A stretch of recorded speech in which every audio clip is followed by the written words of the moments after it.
지난 5월달은 가정의 달이었고 6월달은 나라 사랑의 달로 지키고 있습니다. 그리고 오늘은 66회 현충일을 지내고 있습니다. 하나님이 우리에게 주신 세 가지의 중요한 공동체가 있는데, 그것은 첫째로는 가정이고, 둘째는 교회고, 그리고 세 번째로는 국가입니다. 여러분, 가정은 여러분들이 아시다시피 에덴 동산에서 아담과 하와를 창조하시고 하나님이 주례를 하시고, 그래서 결혼을 통해서 가정을 꾸리도록 그렇게 하셨고, 여러분, 교회는 이스라엘 민족들이 이제 출애굽을 하여서 광야를 지나게 되어질 때에 그 광야 속에서 성막을 짓게 하십니다. 그래서 이제 교회가 본격적으로 시작이 되어지고, 나라는 사사시대가 지난 다음에 이스라엘 백성들이 왕을 요구하니까 이제 사울을 세워서 사무엘이 안수해서 왕을 세우게 되어지는데, 그때부터 왕정 정치가 시작되어져서 본격적으로 나라가 시작되는 것을 우리는 보게 됩니다. 여러분, 이러한 공동체가 다 중요합니다. 그런데 오늘 나라 사랑 주일이니까 나라에 대해서 생각을 해본다면, 나라는 사실 우리에게 큰 울타리와 같은 역할을 하게 되어집니다. 그래서 나라가 얼마나 영향력이 있느냐에 따라서 그 백성들이 사실은 다른 나라로부터 인정을 받고 존경을 받는 것을 보게 됩니다. 여러분 아시다시피 우리나라 비자를 갖고는 북한 이외에 전 세계 어느 곳이라도 갈 수 있는 그러한 비자가 될 수 있었던 것은 이 실질적으로 우리나라가 가지고 있는 영향력 때문에 이 여건 하나면 세상 어느 곳도 갈 수 있다고 하는 것을 보면 그만큼 이 나라가 국권이 세워졌다고 하는 것을 볼 수가 있습니다. 이런 우리나라가 선교사를 파송해서 사역하고 있는 이 캄보디아를 보게 되어지면 1970년 중반에 이제 내란이 일어나게 되어지는데, 그 일로 인해서 수백만 명이 죽게 되어집니다. 그 사건을 킬링 필드라고 보통 말을 하게 되어지는데, 그 20년 전에 이제 그 선교지에 들어간 선교사님들의 사역 보고에 의하게 되어진다고 한다면, 가보았더니 뭐 화장실도 또 없고, 그리고 또 하수도 시설도 없고, 그리고 아이들은 오염된 물을 마심으로 인해서 피부병이 극심하고 그랬다고 하는 이야기들을 듣게 되었습니다. 많은 아이들이 영양실조로 인해서 자라나지도 못했던 것들을 사역보고를 통해서 들을 수가 있었습니다. 여러분, 지금 미얀마라고 하는 나라를 여러분들이 아실 것입니다.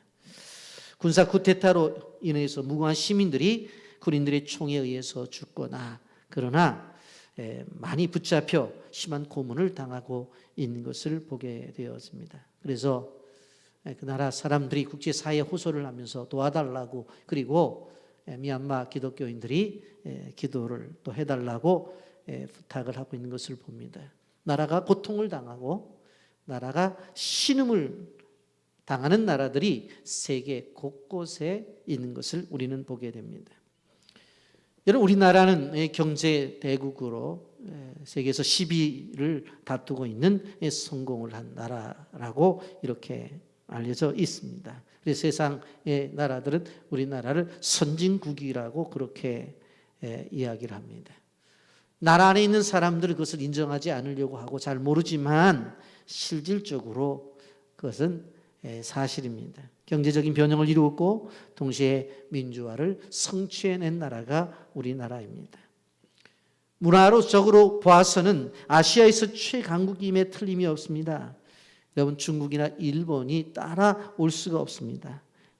다이나믹한 문화적 파워를 갖고 있기에 세계 어느 곳을 가든지 간에 K-팝 아이돌을 모르는 청소년이 없을 정도로 이렇게 우리나라가 알려져 있는 것을 볼 수가 있습니다. 여러분, 그리고 또 위에 있는 공산국가인 중국이나 아래에 있는 우상 숭배가 심한 일본과는 달리 기독교 복음화가 높은 나라로 우리나라가 알려져 있습니다. 그러니 이 대한민국에 태어난 것이 얼마나 감사한지. 여러분, 만일 우리가 조금 휴전선 북쪽에 태어났으면 어떤 일이 있었을까? 그리고 지금이 아니라 일제시대 때나 6.25 때 태어났다면 우리는 어떻게 생활을 했을까? 매우 힘든 생활을 했었을 것입니다. 2021년 오늘 대한민국 땅에 살고 있는 자체가 얼마나 행복한 것인지, 그리고 얼마나 하나님 앞에 감사하신 것인지 우리가 생각을 하면서 영상 보고 말씀 계속하겠습니다.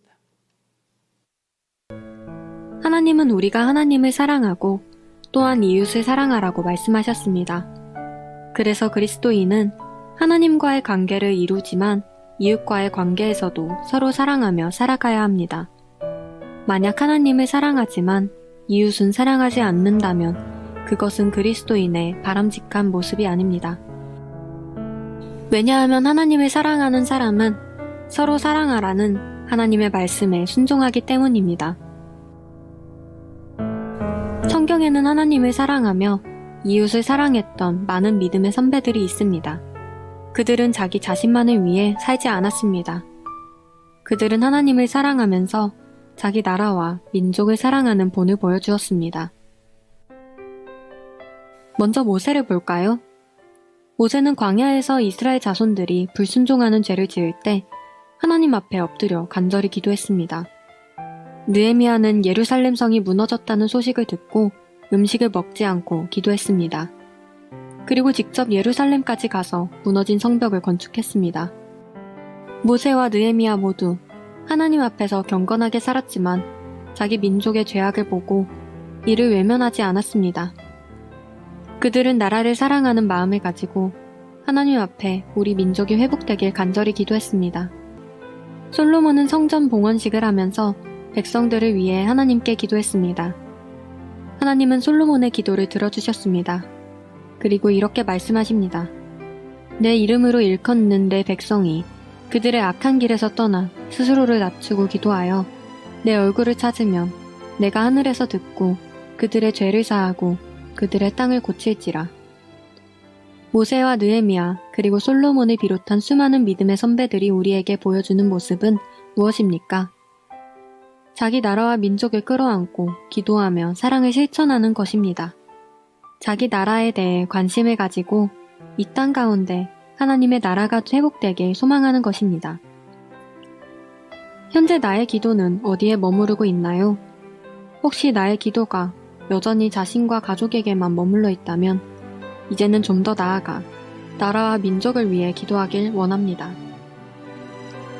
그리고 우리의 손을 펴서 우리나라의 낮은 곳으로 가서 사랑을 실천합시다. 나라를 위한 우리의 기도와 실천을 통해서 사랑이 가득한 아름다운 우리나라로 세워지길 소망합니다.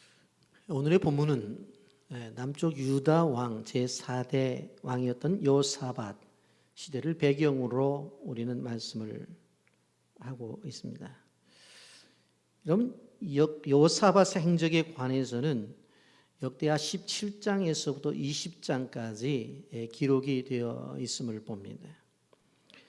여러분, 역대하 17장에 보게 되어지면 요사밧은 국방을 강화하고 율법 교육을 강화함으로써 믿음의 신정 정치를 펼치게 되는 것을 봅니다. 역대기 저자는 이러한 요사밧과 하나님이 함께 하셨고 그리고 그 나라를 든든히 세워 가셨다고 그렇게 말씀하고 있습니다. 한마디로 말하면 남유다가 솔로몬 이후에 최고의 전성기를 누렸던 때가 바로 이 요사밧이 왕으로 있을 때였습니다. 이런 요사밧은 경건하고 신실한 사람이었습니다. 실질적으로 그는 다윗 왕조에서 가장 훌륭한 왕들을 뽑으라고 한다면 그 중에 하나가 될 정도의 훌륭한 정치를 하는 그런 왕이었습니다. 그런데 요사밧에게도 험이라면 험이 있었습니다. 그 약점이 무엇인가 하면 18장에 가보면 여호사밧은 자신의 아들 여호람과 북쪽 아방의 딸인 아달랴와 결혼을 시킵니다. 그래서 북방 이스라엘과 사돈 관계를 맺게 되었습니다. 단순한 것이 아니라 이것은 그냥 군사 동맹까지 맺어지는 것이기 때문에 어떻게 보면 끈끈한 정을 그리고 맺기 위한 하나의 방법이었습니다. 그러나 이러한 잘못됨이 있었음에도 불구하고 실질적으로 하나님께서 끊임없이 여호사밧을 사랑해 주셨고 그의 삶을 인정해 주셨습니다. 여호사밧은 자기가 왕이 되어서 유다를 치리하게 되어질 때에 자기의 이름처럼 그 나라를 다스리기를 원했던 것입니다. 여호사밧이라고 하는 뜻은 여호와께서 다스리신다라고 하는 뜻을 가지고 있습니다. 그렇기 때문에 자기의 이름처럼 여호와께서 다스리는 나라가 되기를 원했다고 하는 것입니다. 그런데 큰 문제가 하나 나타났습니다. 모압과 암몬과 그리고 더 나아가 아람 군대가 연합을 해서 바로 남방 유다를 공격해 오게 된 것입니다. 그럼 지도를 보게 되어지면 왼쪽에 바다가 있고 그리고 가운데 남쪽 유다고 오른쪽 제일 위에 보면 아람과 가운데 암몬이 있고 밑에 모압이 있습니다. 그러니 아람과 암몬과 모압이 연합을 해서 밀고 들어오니까 결국 실질적으로 유대 나라는 어디 갈 데가 없는 거예요. 밀다 보면 바다에 빠질 수밖에 없기 때문에. 여러분 이러한 상황 속에서 역대하 20장 1절 2절에 보면 어떤 사람이 여호사밧을 찾아와 외적이 침입에 보고를 하는 것을 보게 됩니다. 1절 2절 말씀입니다. 그 후에 모압 자손과 암몬 자손들이 마온 사람들과 함께 와서 여호사밧을 치고자 한지라. 어떤 사람이 와서 여호사밧에게 전하 이르되 큰 무리가 바다 저쪽 아람에서 왕을 치러 오는데 이제 하사돈 다발 곧 엔덱에 있나이다 하니. 여러분 아람의 별명이 마온입니다. 그러니까 결국 모압과 암몬과 아람 연합군이 형성되어서 바로 남방 유다를 치러 왔다고 하는 것입니다. 여러분 이러한 상황 속에서 여호사밧이 어떻게 했느냐 하는 것들이 오늘 우리가 말씀 묵상하면서 은혜를 나눌 내용입니다. 첫째로 여호사밧은 이러한 상황 속에서 기도를 했다고 하는 것입니다. 오늘 보면 3절 말씀을 보십시오. 여호사밧이 두려워하여 여호와께로 낯을 향하여 간구하고 온 유다 백성에게 금식하라 공포하며 라고 말씀하고 있습니다. 여호사밧은 자신이 해결할 수 없는 위기를 맞이하자 그는 극가적 위기 속에서 제일 먼저 그는 하나님 앞에 엎드렸습니다. 사돈관계에 있었던 북방 이스라엘의 도움을 요청하지도 않았습니다. 오직 하나님 앞에 나아가 하나님께 도움만을 요청하고 있습니다. 절박한 문제를 만났을 때 그 문제를 가지고 하나님 앞에 나갈 수 있는 지도자, 그 지도자가 진정한 지도자라고 하는 것을 우리는 알아야 됩니다. 여러분 여호사밧의 훌륭한 점, 국가적 위기 속에서 엎드릴 줄 알았다는 것입니다. 국가적 위기가 찾아올 때 그 위기는 다른 시간이 아니라 기도의 시간으로 받아들였다고 하는 것입니다. 그리고 단순한 기도가 아니라 더 나아가서 금식하며 기도한 것을 보게 되었습니다. 여러분 오늘 본문을 통해서 우리에게 가르쳐주는 것은 한 나라의 운명은 기도하는 사람들의 손에 달려있다고 하는 것을 가르쳐주고 있다는 것을 우리는 알아야 됩니다. 미국의 대각성 부흥운동을 이끌었던 찰스 피니는 부흥에 대해서 이런 말을 했습니다. 부흥을 일으키는 수단은 두 가지다. 첫째로 그것은 무엇인가 하면 부흥을 위해서 사람들이 움직여야 된다. 또 하나는 바로 부흥을 위해서 하나님이 움직이셔야 된다. 여러분 사람들이 회개하고 하나님 앞에 나오면 부흥이 있죠. 더 본질적으로 생각해 본다면 그 일을 누가 하시는 거예요? 하나님이 하시는 거예요. 이런 기도라는 것은 하나님이 일하시게 하시는 가장 강력한 은혜의 수단이라는 것을 우리는 기억해야 돼요. 하나님을 움직이기를 원한다면 그것은 바로 기도해야 된다고 하는 것입니다. 여러분, 우리가 꼭 생각해 봐야 돼요. 어느 편이 강한가? 어느 편이 더 전략적으로 나은가? 그것이 승리의 조건이 아니라는 거예요. 전쟁의 승리는 하나님이 이기게 하실 때 이긴다는 거예요. 여호사밧은 적의 연합군들이 침집해 올 때에 국가적인 위기 속에서 인간의 도움이나 수단을 구하지 않아요. 전적으로 하나님께만 도움을 구합니다. 때로 우리는 역경을 처하게 되어질 때에 실질적으로 사람에게 손을 벌릴 때가 많아요. 사람들의 모임을 통해서 문제를 해결할 때가 많아요. 여호사밧은 이 전쟁을 어떻게 치료해야 승리를 할 것인가 생각해서 전략회의를 하진 않았어요. 주변에 도와줄 나라는 없는가? 주변의 나라들을 또한 찾아보지도 않았어요. 이것은 다 인간적인 방법이에요. 인간적인 방법을 버려요.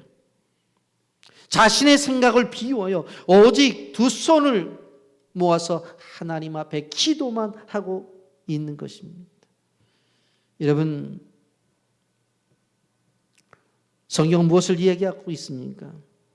기도하는 사람이 가장 강력한 나라의 일꾼이라고 하는 거예요.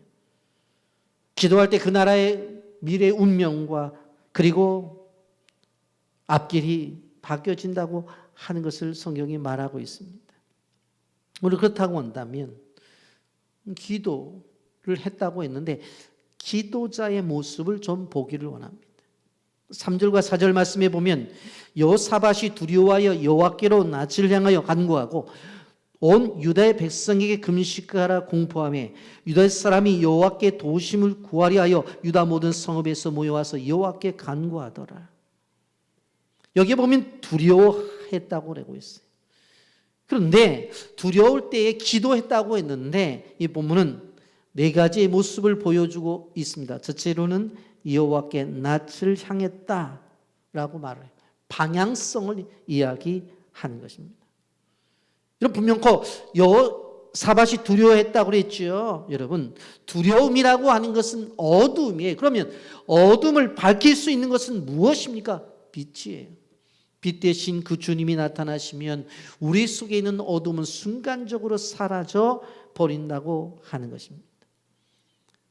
여러분, 왜 우리가 두려워합니까? 왜 우리가 어둠 속에 살아가요? 실질적으로 나를 생각하고 나만 생각하기 때문에 그래요.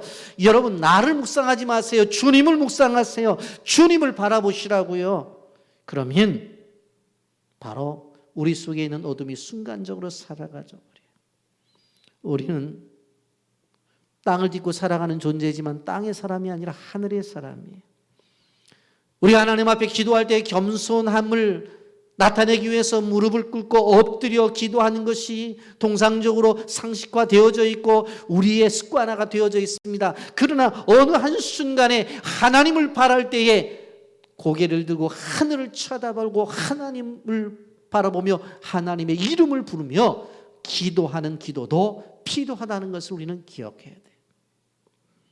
두 번째로 간구의 기도를 드렸습니다. 3절 말씀에 보면 간구하고라고 말씀합니다. 여러분, 사돈 관계로 동맹을 맺은 북이스라엘 왕국의 도움을 요청하지 않아요. 사람을 찾지 않았다고 하는 것입니다. 오직 하나님 앞에 나가 하나님의 도움만 구해요. 간구했어요. 세 번째로 금식을 선포합니다. 여러분, 금식이 무엇입니까? 떡으로만 사는 존재가 아니라는 고백이 금식입니다. 금식이 무엇입니까? 나는 하늘 양식을 먹고 사는 존재라고 하는 신앙 고백이 금식이에요. 그렇기 때문에 금식은 그 안에 자기 부인이 있는 거예요. 배고파도 부인하는 거예요. 먹고 싶어도 부인하는 거예요. 여러분, 우리가 에스더서를 보게 되어지면 국가적인 위기가 다가온 것을 바라보게 되어집니다. 하만이라는 사람이 나타나서 포로로 잡혀온 남방 유다 사람들 다 죽이려고 생각을 하는 거예요. 여러분, 포로로 잡혀온 사람들이 죽임을 당하는 거, 그 어려운 일 아니에요. 포로인데. 그런데 이때 에스더가 죽으면 죽으리이다 하고 금식을 선포합니다. 그리고 온 백성들과 함께 금식 기도에 들어갔죠. 그랬더니 어떠한 역사가 나타나요. 여러분, 불임의 역사가 나타나요. 이런 불임이라고 하는 것은 뭔 줄 아세요? 뜻이 으깨다, 없애다, 제거하다, 그런 뜻이에요. 그러니까 하만이 유대 민족을 불임하려고 그랬어요. 으깨버리려고 그랬어요. 없애려고 그랬어요. 제거하려고 그랬어요. 그런데 실질적으로 에스더와 민족의 모든 백성들이 함께 기도했더니 어떤 일이 벌어져요? 결국 하만이 죽임을 당했지요. 불임을 당했다고요. 그래서 이스라엘 백성들이 자신들이 불임을 당할 그런 위기 속에서 구원을 받고, 그리고 오히려 하만이 불임을 당했다. 그것을 기념하기 위해서 지금도 이스라엘 백성들은 불임절을 지킵니다. 여러분, 사업의 위기, 건강의 위기, 가정의 해체의 위기, 세상에 살아가면서 얼마나 많은 위기가 있어요. 이런 위기 속에서 우리가 구원의 은혜를 얻기 위해서는 무엇을 해야 된다고요? 금식 기도를 해야 된다는 것입니다. 네 번째로, 기도를 하되 모든 백성이 다 함께 모여 기도를 드립니다. 여러분, 4절 말씀, 유다 사람이 여호와께 도우심을 구하려 하여 유다 모든 성읍에서 모여와서 여호와께 간구하더라, 그렇게 말씀하고 있고, 넘어가서 13절 말씀에 보면 유다 모든 사람이 그들의 아내와 자녀와 어린아이와 더불어 여호와 앞에 섰더라, 그렇게 말씀하고 있습니다. 여러분, 국가적 위기라는 것은 어른들만의 문제가 아니에요. 어린아이들은 더 비참할 수 있어요. 그래서 남자든 여자든 어린이든 어른이든 다 모여서 기도하는 거예요. 여러분, 요한서 2장 15절부터 17절에는 이렇게 말씀하고 있습니다. 너희는 시온에서 나팔을 불어 거룩한 금식일을 정하고 성회를 소집하라. 백성들을 모아 그 모임을 거룩하게 하고 장로들을 모으며 어린 이와 젖먹 있는 자를 모으며 신랑을 그 방에서 나오게 하고 신부도 그 신방에서 나오게 하고 여호와를 섬기는 제사장들은 낭실과 제단 사이에 울며 이르기를 여호와여, 주의 백성을 불쌍히 여기소서. 주의 기업을 욕되게 하여 나라들로 그들을 관할하지 못하게 하옵소서. 어찌하여 이방인으로 그들이 하나님이 어디 있느냐 말하게 하겠나이까 할지니라 그랬어요. 위기 속에서 어떻게 기도하라고요? 제사장들, 지금의 시대를 말하면 교역자들은 강대상에 올라와서 울면서 기도를 하고, 모든 백성들에게 뭘 선포해야 돼요? 금식일을 선포해야 돼요. 성회를 소집해야 돼요. 집회를 소집하라는 이야기예요. 그리고는 장로들과 어린 아이와 젖먹이들을 모으라. 결혼해서 신혼방이 들어가 있어요. 신랑도 나오라는 거예요. 신부도 나오라는 거예요. 다 나오라는 거예요. 그래서 하나님 앞에 금식기도 하라는 거예요. 그래야 살 수 있다고 하는 것입니다. 여호사밧은 이렇게 기도를 이끌어 나가는 것을 볼 수가 있어요. 절대적 위기를 기도의 때로 그는 알았고 기도의 시간으로 만든 거예요. 그래서 온 나라에 금식을 선포하고 자신뿐만 아니라 함께 기도했던 것을 바라볼 수가 있습니다. 여러분, 애국의 길이 도대체 뭐냐? 남자들은 군대를 갔다 왔으니 나는 애국을 했어. 그 여자들은 어떻게 하라는 얘기예요? 군대를 안 갔다 왔는 그 여자들도 다 군대 가라는 얘기예요? 아니, 오늘 본문을 통해서 우리가 알 수 있는 것은 무엇입니까? 애국의 길은 나라를 위해서 기도하는 길이 애국의 길이에요. 남자든 여자든 어린아이든 어른이든지 애국의 길은 다른 길이 아니라 기도하는 거예요. 왜요? 나라의 흥망성쇠를 누가 결정하세요? 하나님이 결정하세요. 그러니까 하나님 앞에 요청하는 거, 기도. 여러분, 우리는 미국 같은 강대국들이 세상의 모든 나라를 다스린다고 생각해요. 강한 국방력이 있죠. 경제력을 갖추고 있죠. 그러나 그렇지 않다는 거예요. 오늘 성경은 우리가 기도에 대한 부분을 생각해 보는데 정리하자면 뭐라고 그랬어요? 기도할 때 여호와의 낯을 향해 해라. 그리고 간구를 해라. 그리고 금식 기도를 해라. 그리고 모든 백성들이 함께 기도를 하라. 그래야 된다는 거예요. 여러분, 우리가 세계 역사 속에서 보게 되어진다고 한다면 왜 나라를 위한 기도가 필요하냐? 여러분, 러시아의 전신인 소련, 즉 소비에트 연방공화국을 알 거예요. 레닌에 의해서 15개 나라가 하나가 되었어요. 그래서 공산국가를 만들었어요. 당시에 미국과 쌍벽을 이루면서 공산주의 종주국으로서 냉전시대 한 축을 이룬 게 바로 소비에트 연방공화국 소련이었어요. 그런데 머리가 벗겨진 부분에 세계 지도를 그린 한 사람이 나타나요. 그 이름도 고르바초프. 그가 서기장이 되면서 어떻게 되어져요? 연방으로 들어왔던 나라들을 다 독립시켜버려요. 그래서 그들이 다 독립한 거예요.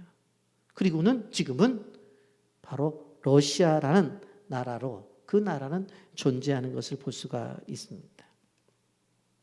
여러분, 중국은 56개의 종족으로 구성이 되어져 있는데 지금 얼마나 큰 소리를 쳐요.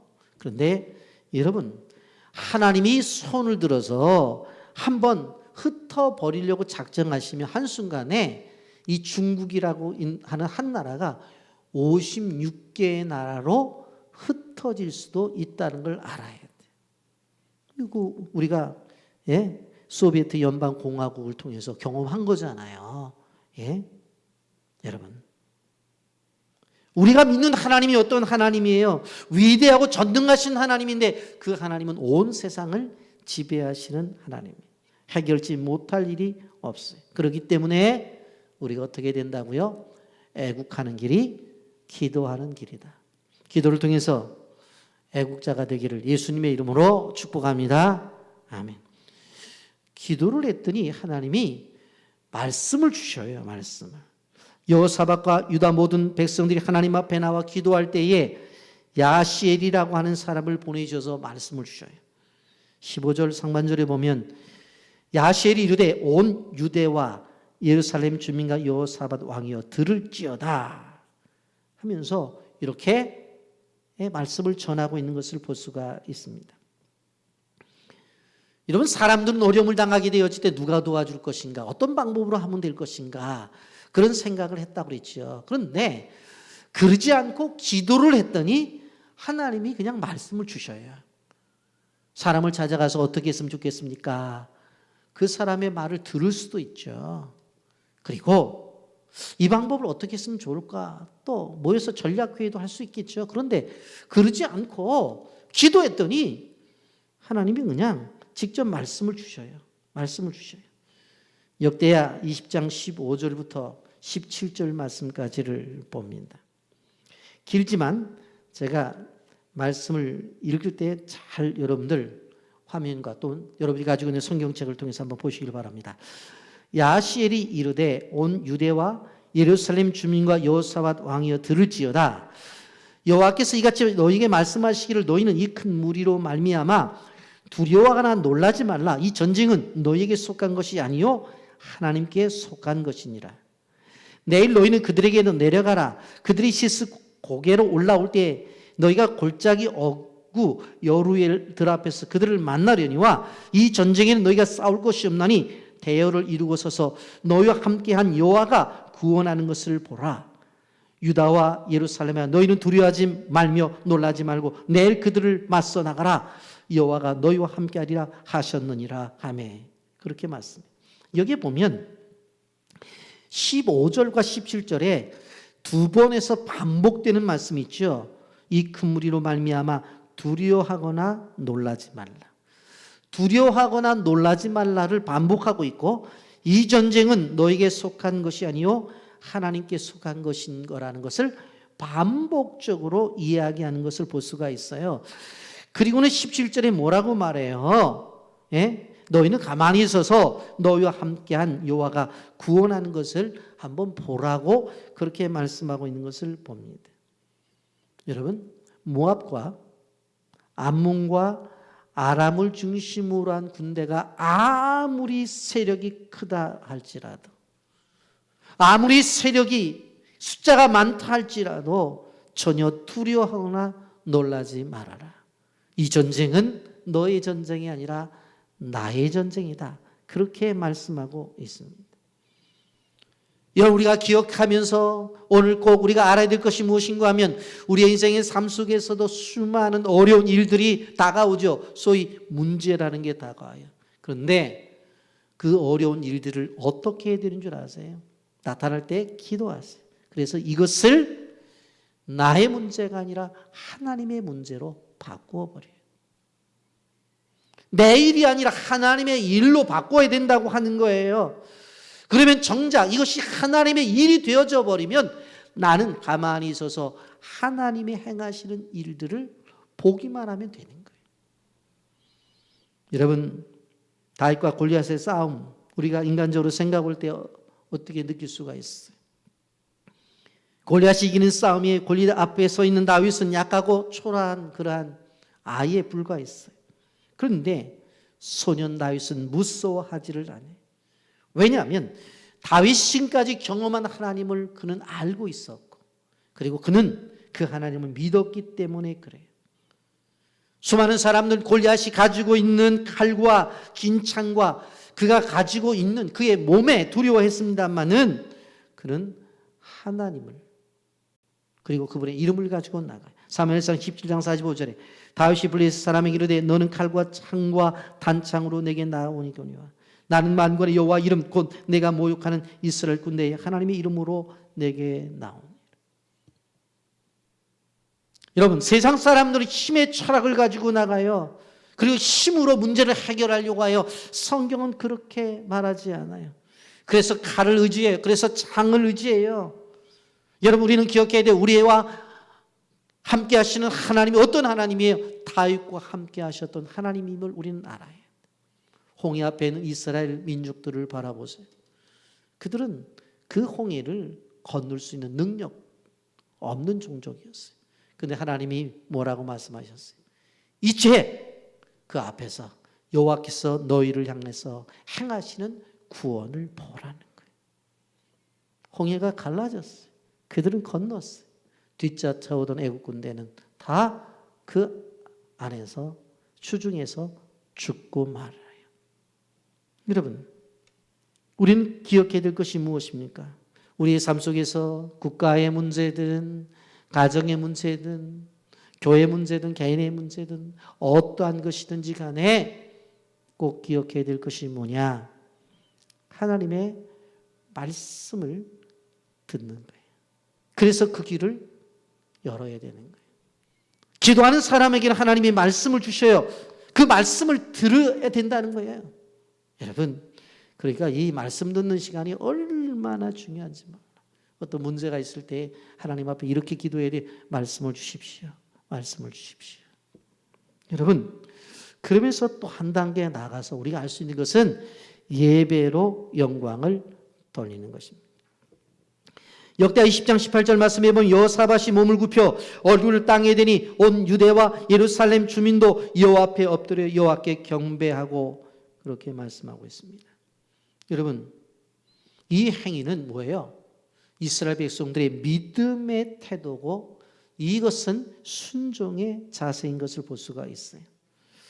이런 본문의 상황을 가만히 보게 되어진다고 한다면 남유다 사람들은 지금 아시엘이라고 하는 이름도 없는 한 사람이 나타나서 하나님이 나에게 말씀하는 것을 들으시오 하고 전하는 거예요. 그런데 그 말씀을 전하고 있는 그런 상황 속에서도 아직도 적은 위협을 주고 있어요. 그러니 지금 얼마나 삶과 죽음의 그 기로 속에 있는지 정말 힘든 상황이었어요. 물론 약속은 받았어요. 약속은 내가 함께 하겠다. 이거는 너희 전쟁이 아니라 내 전쟁이다. 약속은 받았어요. 그런데 현실은 바뀐 게 하나도 없어요. 약속은 받았지만 현실은 바뀐 게 없어요. 때로 우리도 이런 경험을 합니다. 분명히 나에게 하나님이 약속의 말씀을 주셨어. 그런데 바뀐 건 없어요. 어떤 경우엔 더 나빠졌어요. 희망이 사라졌어요. 이럴 때 어떻게 해야 되느냐? 그럴수록 하나님을 더 믿고 신뢰해야 된다고 하는 것입니다. 여러분, 여호사밧이 어떻게 하는지 아세요? 아무리 말씀을 받았지만 변하지 않으니까 두렵고 떨림 속에 있을 때에 바로 예배를 드리는 것을 볼 수가 있어요. 그 예배를 드림에 있어서도 어떤 예배를 드려요? 찬양 예배를 드리는 것을 보게 되었습니다. 여러분, 역사적으로 부흥을 맛본 곳에서는 항상 기도와 찬양이 있었던 것을 볼 수가 있습니다. 찬양과 기도는 하나님을 향한 신뢰의 표현이에요. 본문 20절 말씀을 보세요. 이에 백성들이 아침에 일찍 일어나 드고와 들로 나가니라. 나갈 때 여호사밧이 서서 이르되 유다와 예루살렘 주민들아 내 말을 들을지어다. 너희는 너희의 하나님 여호와를 신뢰하라. 그리하면 견고히 서라. 그의 선지자들을 신뢰하라. 그리하면 형통하리라 하고 그랬어요.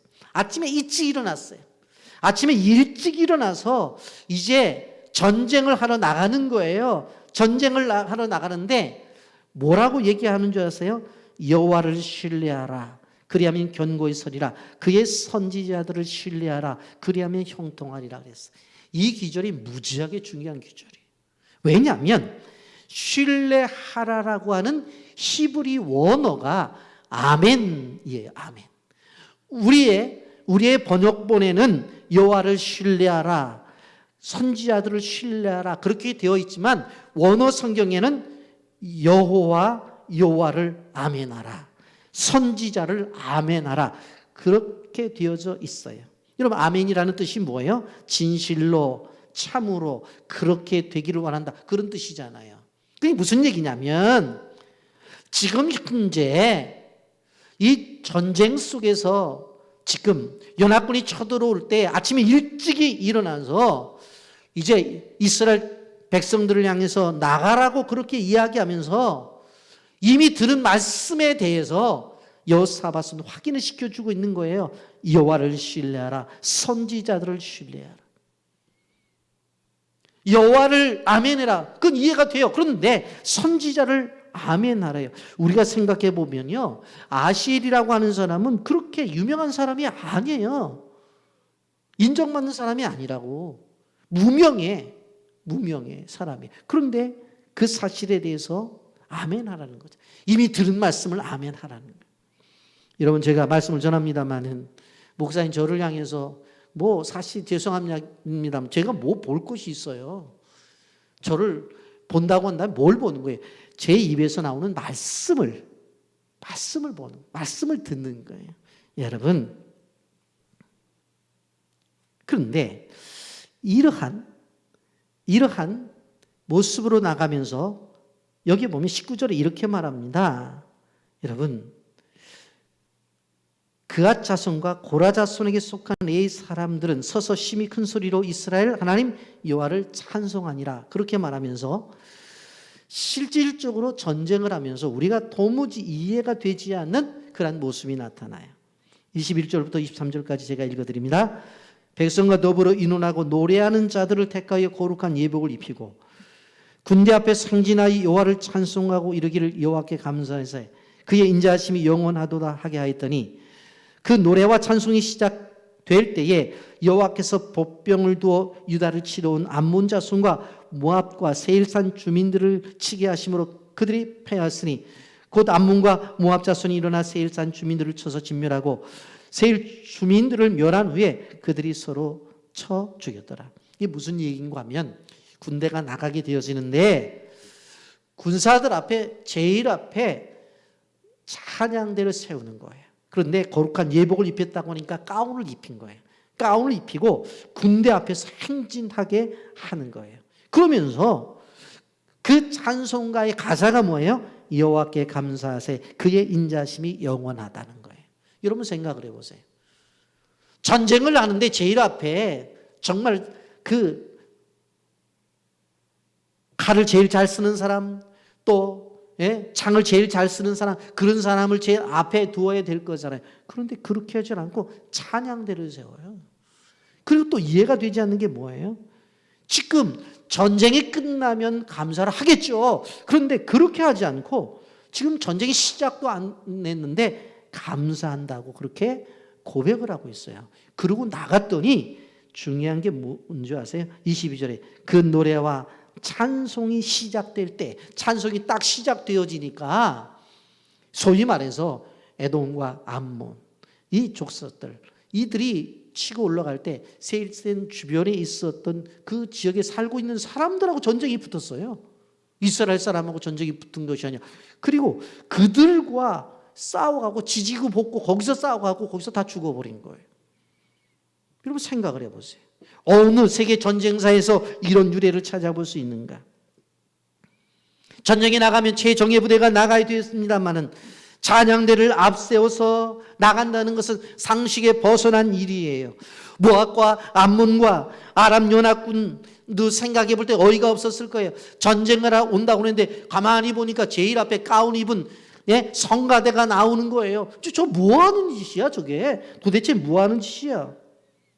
그런데 오면서 그 세일산 주변에 있는 사람들이 지나가려고 하니까 못 지나가게 하는 거예요. 그래서 싸움이 붙었어요. 그 동네 사람하고. 그러다가 또 자기들끼리 싸움이 붙었어요. 그래서 쳐 죽인 거예요. 25절 보세요. 여호사밧과 그의 백성이 가서 적군의 물건을 탈취하세 본즉 그 가운데 재물과 의복을 보물이 많이 있으므로 각기 탈취하는데 그 물건이 너무 많아 능히 가져갈 수 없을 만큼 많으므로 사흘 동안에 거두어드리고. 그래서 이스라엘 백성들이 가보니까 유대 백성이 가보니까 지들끼리 치고받고 다 죽어서 시체밖에 없어요. 그래서 거기 있는 거 뭐 창도 가져오고 칼도 가져오고 뭐 손에 가락지도 빼오고 목걸이도 야 이거 참 몇 돈짜리야 이거 큰 거 몇인데 하나씩 빼왔는데 그걸 가져오는데 며칠 걸렸다고? 3일 걸려 3일. 여러분 이해가 되세요? 이 전쟁에 대해서? 그것을 경험한 다음에 그곳 이름을 브라가라 불렀어요. 브라가라. 브라가라는 뜻이 뭐예요? 송축하다는 뜻이에요. 26절 보세요. 넷째 날에 무리가 브라가 골짜기에 모여서 거기서 여호와를 송축한지라 그러므로 오늘날까지 그곳을 브라가 골짜기라 일컬었더라. 여러분 참혹한 전쟁터가 이제는 무엇이 되었어요? 바로 하나님을 찬양하는 축복의 장소가 되었다고 하는 거예요. 치고받고 싸워야 될 그 전쟁터가 하나님 앞에 감사를 돌리는 축복의 장소로 바뀌어졌다고 하는 것입니다. 그리고 나서 어떤 일이 있는 줄 아세요? 27절, 28절이 중요하기 때문에 우리가 다 같이 함께 읽어보기를 원합니다. 시작. 유다와 예루살렘 모든 사람이 다시 여호사밧을 선두로하여 즐겁게 예루살렘으로 돌아왔으니 이는 여호와께서 그들이 그 적군을 이김으로써 즐거워하게 하였습니다. 그들이 비파와 수금과 나팔을 합주하고 예루살렘에 이르러 여호와의 전에 나아가니라. 여러분 전쟁이 끝났으니까 다 그런 것들을 가지고 집으로 와야 되잖아요. 집으로 왔는데 이게 중요한 게 뭔지 아세요? 28절 마지막에 여호와의 전에 나가니라. 전쟁이 끝나고 그들이 모든 탈취물들을 가지고 고향으로 와서 어디로 갑니까? 하나님의 전으로 가는 거예요. 감사가 있었다는 거예요. 여러분 이 말씀을 전하면서 저는 강력하게 여러분들에게 요구한 메시지가 있습니다. 그것이 무엇이냐? 바로 하나님의 교회가 얼마나 가치가 있고 우리의 삶의 중심이 되어져야 되는지. 여러분 여러분들이 세상에 살아가면서 어떻게 살아가는지 자세히는 제가 몰라요. 그러나 여러분들이 살아가는 현장이 전쟁터라는 건 알아요. 제가 목사이기 때문에요. 저는 믿음의 사람들 그런 분들만 사실은 대화하고 만나요. 사무실에 있어도 이렇게 보면 부목사님이지 뭐 누가 있어요. 저한테 전화 오는 걸 보면 교회 성도들이 전화 오지 뭐 다른 사람들이 전화가 그렇게 오지를 않아요. 그리고 또 다른 목사님들이 또 전화가 오지. 그런데 여러분들은 나가보세요. 주변에 믿지 않는 사람들이 얼마나 많아요. 장로님들, 권사님들, 안수집사님들, 집사님들, 성도들 나가보면 믿지 않는 사람들이 주변에 얼마나 많아요. 그 속에서 그 영적 전투 속에서 싸워 승리를 해야 되는 거예요. 그렇기 때문에 저는 여러분들이 대단하다는 걸 저는 인정해요. 이 시대 속에서 신앙생활 쉽지 않다고요. 근데 그 속에서 견뎌내시잖아요. 이겨내시잖아요. 그런데 중요한 것은 그렇게 승리를 하셨다고 한다면 저녁에 하나님 오늘도 승리했습니다. 그렇게 고백을 한다면 교회 와서 사역 보고하고 집에 가시라는 이야기예요. 아시겠어요?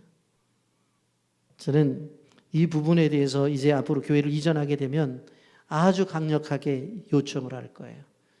하루에 한 번씩 교회 왔다 가기. 근데 어느 때 하루를 다 끝나고 하나님 그래도 주님이 주신 힘으로 내가 승리했습니다. 이 성경에 나오잖아, 성경에. 말씀을 정리합니다. 자, 여호사밧 때에 문제가 일어났다고 그랬죠. 예? 문제가 일어났어요.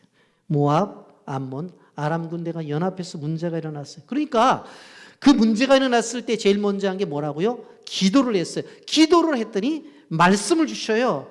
그 말씀을 받고 바로 어디로 들어가요? 예배로 들어가는 거예요. 그랬더니 예배가 진행되어질 때에 승리가 일어나는 거예요. 그리고 마지막에 하나님의 전에 와서 사역 보고하는 거예요.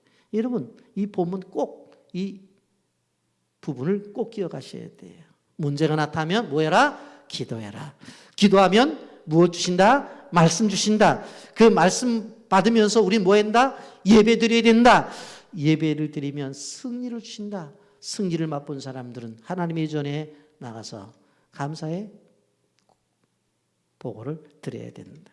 여러분, 우리나라 애국가 우리나라 국가 보게 되면 하나님이 보호하사 우리나라 만세 그러잖아요. 애국가를 작곡한 안익태 선생님에 대해서 오늘날 많은 말들이 있어요. 그 사람이 친일파니 뭐니 그러니 그걸 불러야 되느냐. 가사나 운율이 우리 것 같지 않다. 그런 얘기들이 있습니다만은 그러나 그럼에도 불구하고 우리는 그 국가 속에서 탁월한 가사를 볼 수가 있어요. 불교인도 부르고 무신론자도 부르고 누구든지 간에 이게 애국가 부를 때는 하나님이 보호하사 우리나라 만세 그랬잖아요. 저는 올림픽이나 국제 경기대회 때 우리나라 선수들이 우승을 하게 되면 국기 개항을 탁 하면서 애국가가 들려질 때 얼마나 기분이 좋은지 몰라요. 근데 그 가운데 어떤 부분이에요? 하나님이 보호하사 우리나라 만세.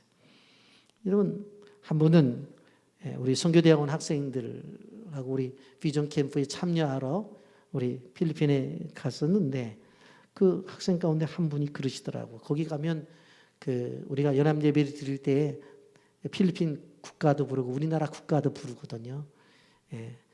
자기가 태어나서 지금까지 들어보면서 우리나라 애국가를 들으면서 은혜를 받은 적이 처음이라고. 그때 생각해 보니까 맞아요. 하나님이 보호하사 우리나라 만세. 그 정도로 잘 살게 되어서 그 땅에 와서 우리가 도와주고 있잖아요. 여러분들 기억하시길 바랍니다.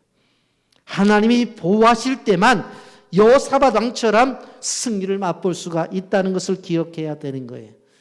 이 나라 이 민족을 위해서 여러분들이 정말 기도자가 되어서 애국자가 되어주시고 정말 이 나라 이 민족을 향해서 하나님 주신 말씀을 듣고 그리고 말씀에 순종해서 하나님께서 주시는 승리를 맛보기를 예수님의 이름으로 축복합니다. 아멘.